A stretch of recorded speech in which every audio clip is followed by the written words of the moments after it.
Hello, I'm Kristen Lee. You are on day 9 of the Vloggerino 14 Day Self-Love Challenge for Valentine's Day. I got new little gifts here. You'll see it in the next video. I received my box from my blind book lady, and she went above and beyond, and there were a bunch of surprises in there. But today's prompt is to, hold on, let me get my notes. Talk about someone that has taught you unconditional love. So for most people, it's your families. It's either you get it from your parents or maybe it's a sibling. And those are true in my case, but I didn't start learning to care about something other than family until I started getting pets.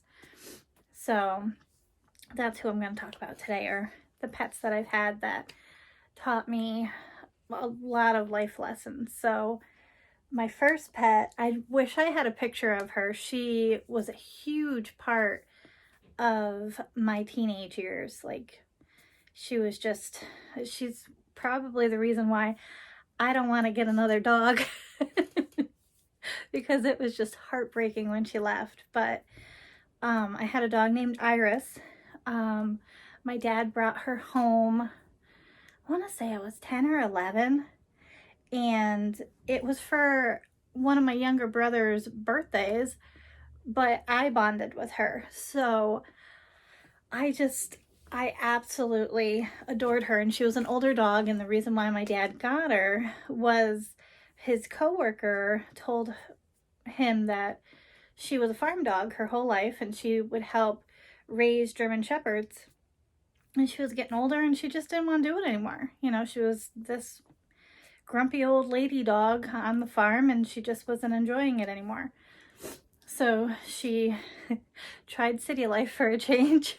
And she came and lived with us, and there were a couple of times we thought, we were going to have to make the call and bring her to the vet and, say goodbye. And she would be like, I'm not going yet, give me time. And towards the end of her life, we moved in with an ex of my dad's to this farmhouse. And this old dog, she had to have been like 15 years old, and every morning she would go out and frolic with the deer. You'd see the deer in the grass, hopping and, doing their deer thing, and my dog would be right behind them jumping. Like, and she was this old arthritic, grumpy old dog, but she was frolicking with the deer. And when she passed away on me, and it was traumatic. Like, my heart goes out to anyone that loses a pet, but for some reason, when my dog passed, I had such a hard time bonding with other dogs later on in life, and I became a crazy cat lady, which now I want to talk about my animal that I think was my soulmate. I mean, I'm sure I'm going to meet another animal that, will get my heart and everything. But this cat, so my friend was having her house worked on. So she asked us to watch her cat. And my ex is highly allergic to pet dander. So he's like, all right, well, let's see how we do with this cat. And if we do all right, we will, get a kitten when she goes back to her owner. Well, we had found out that one of my daycare mamas, her mama cat, had gotten pregnant, and I was going to adopt one of the kittens. But I had to wait. And in between the time from when the kitten was born till the time he could leave the mom, my friend had taken her cat back, and I was depressed. Like, I was so upset that she had to take her cat back. It's ridiculous. So my ex at the time was working at a pet store, and he talked, I think he spoke to one of the foster places, and he brought home this spastic orange floof. And he's like, I brought him home. We're gonna foster him and decide whether or not we're going to adopt him out or, keep him when the kitten comes. This cat, you would have swore it was possessed. Like, he was just this lightning bolt that was scared of everything. He would eat, he would throw up, he would talk to the walls, he'd wait until we were sleeping. And like, I'm not really into, believing in spooky things really happening, but I do have this thing about 3 o'clock in the morning, and this cat would go into the bathroom, which we were rumored that someone had hashtagged themselves in the tub, and he would go in the tub and start talking to the wall. I'm like, this cat's nuts. Like, I don't know why we have him. Take him back. And my ex is like, I can't, we've only had him for so long. I can't go back and be like, sorry, it didn't work out. He's like, let's get some books about cats and learn about them and whatever. And I'm like, so it was getting close to the time where the kitten was going to come home. And I'm talking to this cat and I'm like, listen, you better not eat this kitten. I don't know you. Like, I don't know what your issue is. I don't know why you're vomiting all the time. Like, what is your deal? And then I brought the kitten home, and we were new pet parents. We didn't know that we were supposed to separate them, and we put them together. And that's how I found out that male cats had nipples, because he allowed this kitten to suckle on him and get comfortable. And he basically became a therapy cat after that. And his name was Hermie. And he was my love bug from that moment on. Like, we cleaned the slate after he took care of the kitten. And any animal that we had after that, he kind of showed them, this is the way the house works, and, this is how the litter box goes. And as he got older, he would bitch and complain when he'd go into the litter box, and if it was dirty, he would look at me and like take a clump of kitty litter and like throw the clump on the floor. Like, listen, you got work to do. I did my job, you do yours. He went through so much with me. I moved him through that crazy apartment that he came home to. We had a fire there. I had a drug raid bust thing. I had a lot go down in that house. And then I would transfer him to another house. And then at one point he was living at the daycare with me. I was trying to save up to travel, and I had gone through my divorce, and it was either pay for an apartment and barely make ends meet, or move back home and, start knocking off my debt.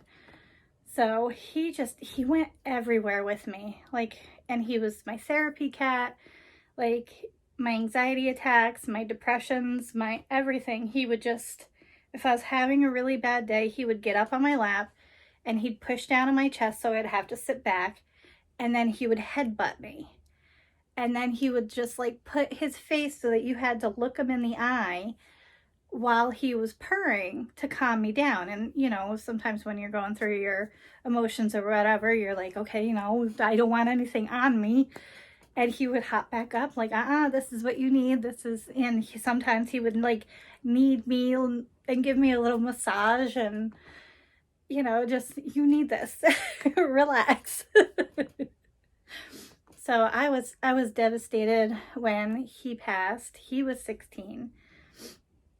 And he was just this old man, and I was going to I found out there was a vet van that would come to the house and administer the the medicine to put them to sleep.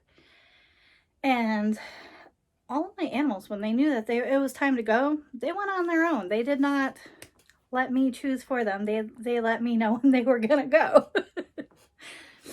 So after Hermie passed, I was hesitant to get another cat because, like I said, we'd been through so much together. I think we were together for 12 years, maybe less, maybe more, but it was a long time. And I didn't know if I had it in me to get another cat, but at the same time, I missed having that noises, or those noises that having life in your house, I guess. So I went to the shelter with my cousin, and I decided, you know what, from now on, because I don't know what I'm going to be doing with my life. I don't know if I'm going to be going back to school. I don't know how much time I'm going to have for an animal. I don't want to get a kitten, but maybe I'll get an older cat and just give them the best years that they have, and that's what I'll do. You know, as I figure out me, I can take care of the older generations of cats. So we go to the Humane Society, and I was stuck on that idea, and I told them what I wanted to do. They're like, that's beautiful. And the Humane Society that I was going to adopt from, they have this program that the adoption fee is free for cats 8 and up. I don't know if they've changed it since, but that's what it used to be. And sometimes it would be 5 and up depending on the cat. So I found this cat, and he was, I want to say 9. And he was very friendly, and I was like, okay, you know, this is the one that I would like to take home. They're like, okay, well, he has to go back to the vet and get cleared, and then the vet probably is going to want to talk to you. So I was like, all right, well, that gives me enough time. You know, I'm going to shoot out. I'm going to go get kitty supplies and a new litter box and this, that, and the other thing, and I'll come back. So I'm leaving, and there's this, like, and I'm like, what in the world? It was a cat, and he was, like, looking through the bars, and he's sticking his paw out, and he's going like this. And I'm like, what? And I go over to the cat, and the cat's, like, you know, doing the pretty kitty thing, you know, where they rub up on something, and they roll on their back, and now I'm pretty, you know. And I was like, all right, you know, hi, kitty. And I went, and I got the kitty stuff and whatever. I come back to get the older cat, and the vet comes out, and they're like, we don't know how long this cat has. And I said, well, what do you mean? And they're like, well, why are you adopting? And I tell them the story about Hermie and everything. They're like, well, you know, we don't know whether or not we're going to have to let him pass on because he has a mass in his stomach, and we don't know what it's obstructing. We don't know what's going on or whatever. And so it's going to be a lot of medical bills, because the state of New York, if you adopt an animal through the Humane Society, you have to show proof that you're going to take care of the animal after you adopt them. And they're like, you're probably looking at thousands of dollars just to find out what's wrong with the cat before he can have surgery or anything like that. Is there anybody else that you're interested in? So I said, well, all right. So I started going back around again, and I hear, psst, and I see a little paw, and I see this. I said, you know, can I bring this cat into the cat room? And they're like, yeah, you know, he's really friendly. He's great with other cats. He's great with kids. We don't even know why he was donated to the shelter. And I was like, all right. His name was Gage, and we brought him into the little cat room, and all the kittens are in there and everything like that. And my cousin's on cloud 9 because she's playing with all the cats, and I'm playing with all the cats. And he knew that he was going home with me, and he just kept looking at me, and he'd, you know, play with the other cats to show that he was a nice cat, but then he would come back like, but you're not leaving without me. And his fee ended up being a little bit more expensive than I was expecting. and I wasn't financially where I needed to be, but he came home and he is just the most dog and human-like cat I've ever met.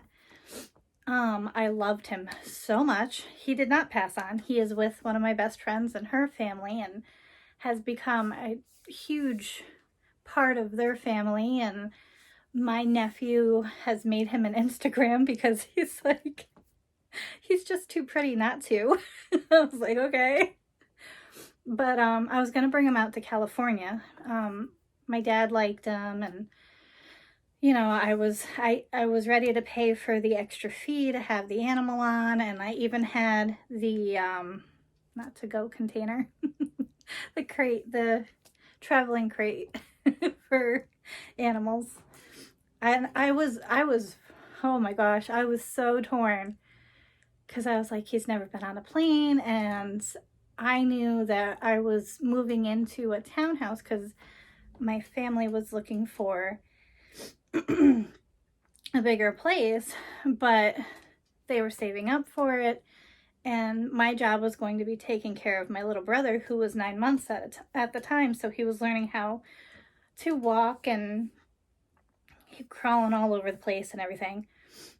And I didn't know where the cat would fit. Like, I know cats make themselves fit, but I didn't know where to put the litter box. If the cat got out, I couldn't leave my 9-month-old little brother to go chase the cat. And where we are in California, there's birds of prey, there's coyotes, there's, animals that, well, bobcats. I had a bobcat in my backyard once. So it was just, I was weighing it, and I was like, you know what? I don't want to do that to the cat. What if I put him in the crate and I bring him onto the plane, and he's so distraught. What if he doesn't make it by the time we get back to where we're going? Sorry. So my best friend talked to her husband, and she was like, we talked about it and we'll take him. I was like, and I was hysterical. I was, he didn't want to go. He did not want to get in the carrier. And her husband did not want to take over and do it for me. So, like, I'm sobbing and, like, putting him in the crate and, like, handing him off. And her husband's like, do you want to say goodbye or anything like that? I was like, no, just take him. So, but he is living his best life. They got a puppy not too long ago. And they weren't friends at first, but he showed the puppy who's boss, and now they're friends. And he's fantastic with her family. And, like, she'll be talking on the phone, and she'll be on FaceTime, and he'll be curious what's going on, and he'll get up on her shoulders like, hey, who are you talking to? What are you doing? So those are my animals. Hopefully, either when I get my own space or when little man gets a little bit bigger, we will add to the family, but I don't know when that's going to be. But those are the pets that taught me unconditional love, and it helped frame who I am for my caring side and show me love. So that's my story today. It was a long story, sorry. I'm gonna end it here, and I'll see you back tomorrow. I hope you had a great day. Bye. Editing me. Sorry, my hair is like bananas. But I was thinking about it, and I called myself a crazy cat lady and didn't explain that we had many, many, many animals that we helped or, adopted or, helped other friends that couldn't keep them anymore. But these were the 3 animals that hit my heart. So I kind of wanted to put that in there at the end. At one point, I swear to God, we had like a zoo. So But yeah. Bye.